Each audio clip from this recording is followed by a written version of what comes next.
પહેલાંના સમયમાં યુદ્ધમાં પણ મંત્રોથી કામ થઈ જતા. મંત્રો અમુક એનો જાપ કરે ને એટલે મંત્રો સિદ્ધ થઈ જતા. ને પછી તમારે એ ખાલી મંત્રનું સ્મરણ કરે ને ત્યાં તીર પણ ન મારવા પડે અને એ રીતનું બધું થઈ જતું. એટલે મંત્રો સિદ્ધ કરતા ને આવી બધી શક્તિ હતી.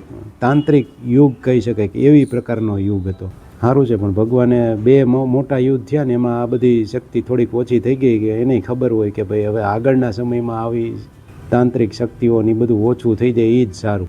એક તો મહાભારતનું યુદ્ધ થયું અને બીજું યાદવોનું અંદરો અંદર જે યુદ્ધ થયું એમાં ભગવાને આ તાંત્રિક બધા હતા ને એ બધા એમાં ખલાસ થઈ ગયા.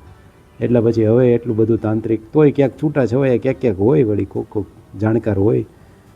એટલે ઘણા કહેતા હોય ને કે હવે મંત્રોની એવી શક્તિ નથી, પણ એ એટલા માટે નથી. એ બધા તામસી મંત્રો અને અમુક એવા મંત્રો હોય ને એ બધા ખતમ થઈ ગયા. સાત્વિક મંત્રો હોય એનું દેખાય નહીં, પણ એનું અનેક ગણું ફળ મળતું હોય છે. સારા સારા મંત્રો હોય એ બધાનું, પણ એ બધાની અમુક વિધિ હોય કે એ પર્ટિક્યુલર રીતથી જ તમારે એનો જાપ કરવો પડે.